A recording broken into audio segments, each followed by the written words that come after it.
You're listening to the Final Say Radio Show, a Rappaport Media production, with your host Brett Rappaport and co-host John Rappaport. So without further ado, I'm going to bring Paul into the program today. Paul Driessen is a senior policy analyst for the Committee for Constructive Tomorrow, and you can check those guys out at www.cfact.org. That's CFACT.org. And he's also the author of Eco-Imperialism, Green Power, Black Death. Paul, it's great to have you back on the program. Welcome. Thanks very much for having me back. Well, it's very interesting. You know, with all the stories going on today, it's either been immigration, it's been Eric Cantor, and it's been what the heck's going on in the Middle East. So occasionally we have to sidetrack back to what really matters most to most people, and that's economics and energy. And I always say energy, no matter how you look at it, comes down to economics, because the decisions that get made or don't get made impact every single person in this country. It impacts our wallets. It impacts the household budget. And, Paul, we have a great story that's been unfolding for quite a long time here, and it seems like guys like you and I are on board and want more, but this administration and, you know, and as you've pointed out, maybe Hollywood and some others have it quite wrong, don't they? Oh, they absolutely do, whether it's Hollywood or it's the White House or it's the big green environmental groups. But I think, picking up on your theme of energy and economy, I think the thing we all need to keep in mind is this. Number one, first part of it is hydrocarbons are still 80+% of our energy mix, and they are what power our economy and what improve and safeguard our lives. And therefore, part two is those who control carbon, hydrocarbons, control our lives, livelihoods, liberties, living standards, and even our lifespans. Well, that's a great point, Paul. And let me ask you a question, because I've been reading up on some of the things that are going on in, say, Canada, and even Mexico is opening up now. But with regards to Canada, and we've been watching this battle over this, not even a pipeline, it's really the connection of the pipeline. So Canada can send stuff down to our refineries, and we can send stuff there if we want and whatnot. But it seems so silly to drive, they're our friends, they're our neighbors, we should be working together with them, and we're almost going out of our way to drive them to have to go do business elsewhere. But there's something else unfolding here. Canada is now looking at, well, if we can't send our oil for refining, then maybe we should just drill more here and maybe start doing some refining ourselves and maybe start building our own shipping fleets, which they've relied upon the United States for so long.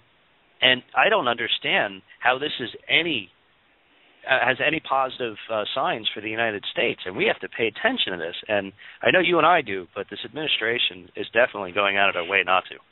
Well, they are paying attention to it in a very different way than you and I are. As I said, he who controls carbon controls our lives. And this is what this whole battle's about.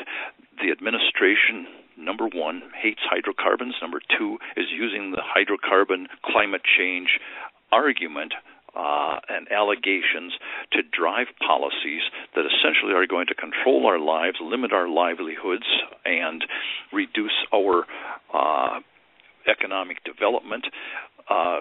What John Holdren, his chief science advisor, has spoken of is the need to de-develop the United States and other developed countries, reduce our living standards, control our lives, tell us how much carbon we can have in our lives and what kinds of living standards we can have. That's what this is about. And when it comes to Canada's oil sands, and as you said, which is absolutely true, building a small connector pipeline to link into our existing pipeline system and bring that Canadian oil into our energy mix here in the United States.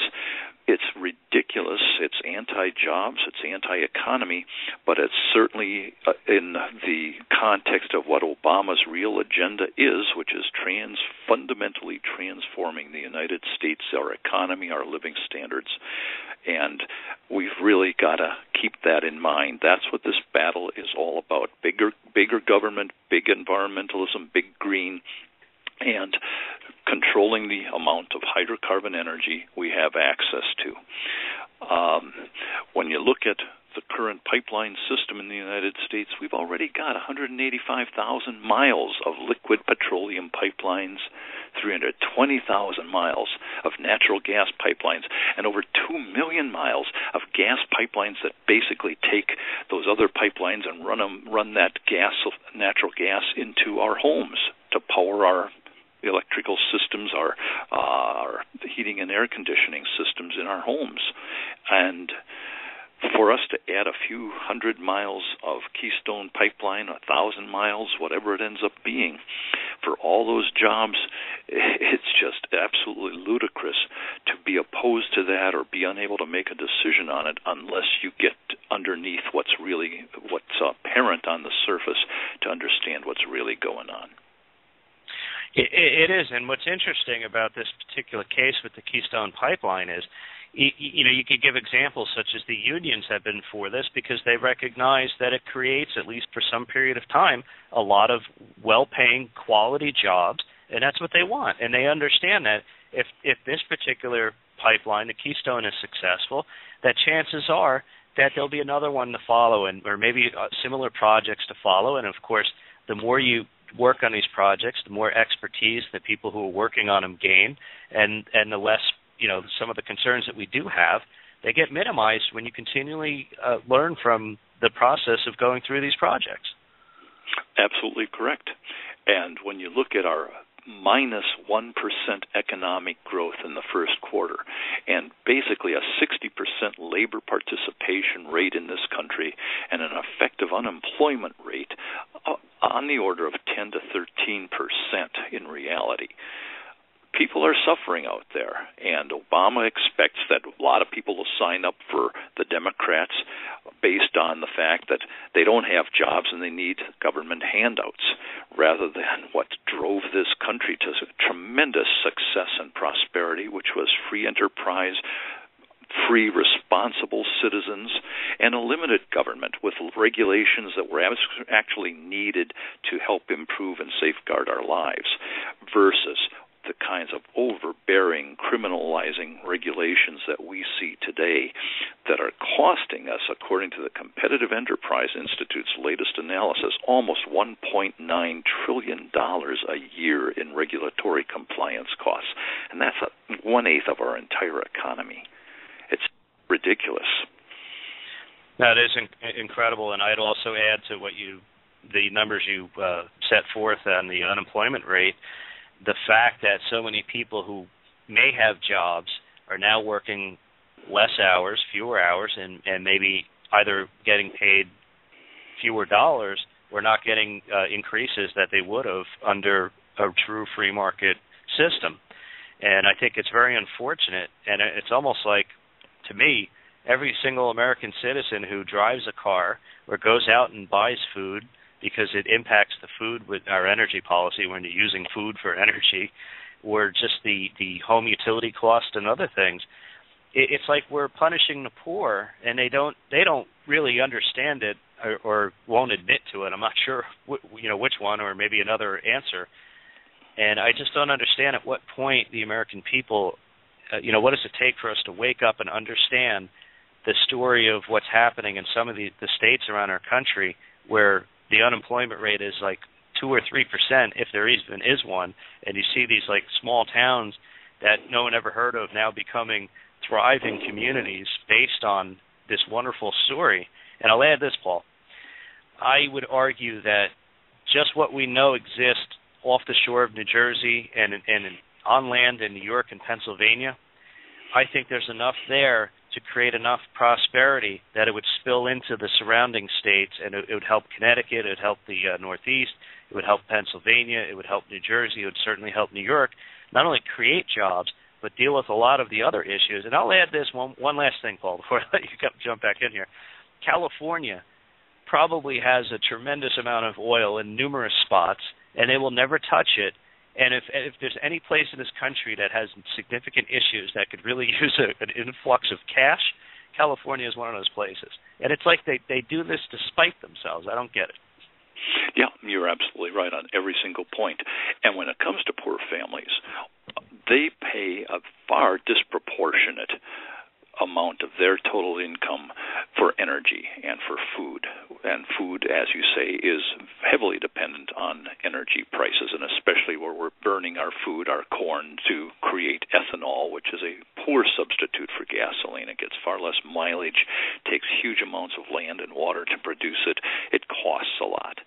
And when it comes to California, they seem to be very happy to be importing something like 79% of their electricity and 50% of their oil from other states, especially places like Alaska and the Four Corner area of Arizona and that region down there when it comes to nuclear power and coal-fired power. They're importing all that energy, but they don't want to produce what they have right there within their own state, onshore and offshore. And they are blessed with billions of dollars worth of oil and natural gas there. But the powers that be in Sacramento don't want to touch it. It's fascinating. Yet they'll spend the money on a high-speed rail if somebody will let them.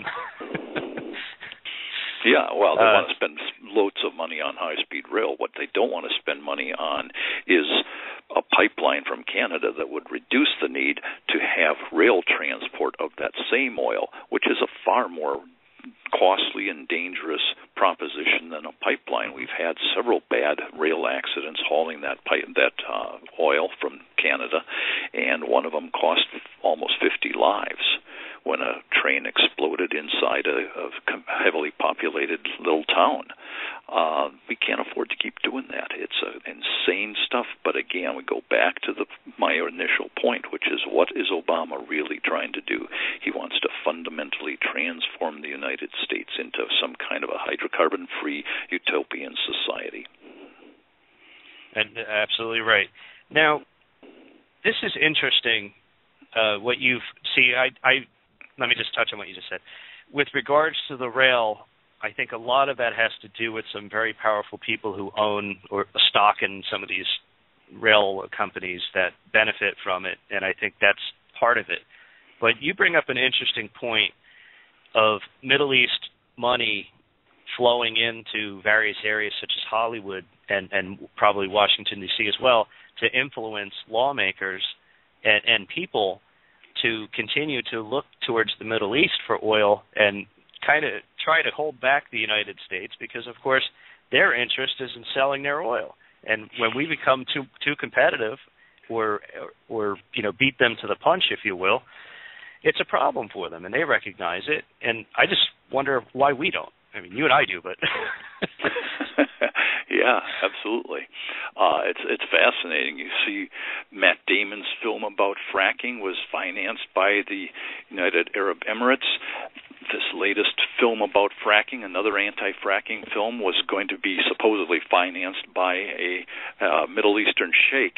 In reality, it was a fake sheikh, and it was James O'Keefe and his project to uncover some of these insane elitist campaigns against American energy and economy and opportunities for the people that simply want to improve and advance their lives and fortunes. So these guys, Ed Begley Jr. and Mariel Hemingway, a couple of other folks got caught on camera being happy to provide some money, take some money from the Middle East to do an anti-U.S., anti-jobs, anti-fracking, anti-energy movie, as long as they could keep the real source of the money quiet. And then they got caught, and they say, well, geez, we were entrapped.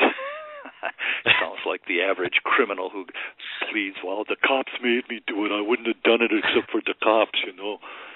So, yeah, I'm glad you brought that up. If I didn't get arrested. Yeah. I'm watching, and it's sad, but I'm watching what's happening in Iraq this week and everything else that's been happening for, years. But to me, with the instability and absolute craziness that we call the Middle East, and actually, good parts of Africa as well, I think it's common sense, really, for the United States to be doing everything possible. And I'm not just saying oil, I think all forms of energy, whatever works. We should be drilling. We should be putting up this. If solar works, it works. I'm not going to stand against solar if it's the right competitive option. But we have to I agree with you on all of that. When it comes to solar and wind power, I'd be supportive of them, except for two things. Number one, they want these huge subsidies. Maybe three things. They want the huge subsidies. They want it mandated as part of our energy mix that we have to buy a certain amount of wind and solar energy, whatever they put out, whenever they put it out, whether we need it or not at that time. And number three, they want to be exempted from our environmental laws, especially our endangered species laws. And if they're slaughtering eagles, hawks, falcons, and other birds, then we're supposed to ignore that when it comes to wind and solar. And when they're destroying habitats to blanket vast areas of land for wind and solar and ethanol, we're supposed to ignore that. I don't agree with that. I think every energy company should be forced to abide by the same laws. I agree with you 100%, and I'll give you a few examples. And I agree with you. I think it's terrible that the administration and these agencies go after homeowners and certain companies for, Gibson for the guitars because they used a certain wood, where all those farms. It wasn't in even that they California, used a certain wood. They didn't jump through a particular little hoop. They were using That's certified, proper, approved wood, but they didn't fill out some form, and therefore the SWAT team came in with guns drawn and ready to blaze away if anybody made a false move. I'm sorry for interrupting, but that's an important No. point. I'm glad you filled in the facts. But no, I agree with that. And in California, you have all these farmers and these workers there who were basically put out of their livelihood because of some fish that no one could name or ever find, and they just shut off the water. Yet that same they would turn around and turn that into a wind farm or anything else if it was part of their agenda. I guess maybe that's where they're going to bury all the car batteries from the electric cars. Yeah, after they've paid Hollywood celebrities $7,500 to buy one of those cars, which is what they get for a tax credit, not even a tax deduction. So we're paying enormous sums to very rich people so that they can buy some car that makes them feel good and feel green. It's not right. These sorts of things should survive or fall in a free market economy under the same laws and regulations applied equally to everyone. I agree with you 100%. I am so free market enterprise that people get scared, but they don't understand because I don't think this country really hasn't had free market enterprise in a very long time, which is the sad truth. And I don't think anyone clearly understands how great it is, but it's just competition and innovation. And if you lose out to somebody, then you simply go work for them. But they're gonna need people. They're gonna need good people. And if you're willing to work hard and you're willing to show up and participate, there's going to be something there for you. And the way we're going, we're doing the opposite. Yeah, and I think what you're really looking at right now is what you might characterize as neocolonialism, neo-feudalism, neo-King Georgism, where an increasingly powerful, arrogant, despotic central government in the White House and the executive branch agencies is taking over. Where they don't like the Constitution, they ignore it. Where they don't like the law, they ignore it. Where the law doesn't give them quite the power that they wanted, they just reinvent the law.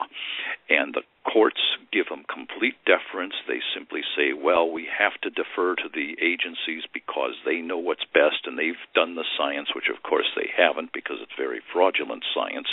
And Congress has sort of passed these laws that give them blanket authority to control all sorts of things.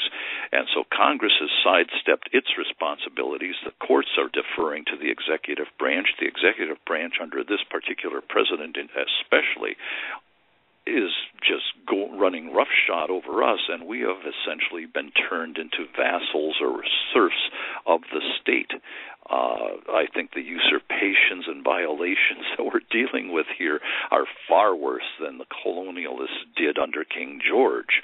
But this is where we are, and I think too many people are willing to surrender their rights and even their responsibilities, certainly, in return for some grant by the government of certain living standards and lifestyles and privileges. It's a very sad situation, and until we start taking our roles seriously as responsible, free citizens, it's going to get worse.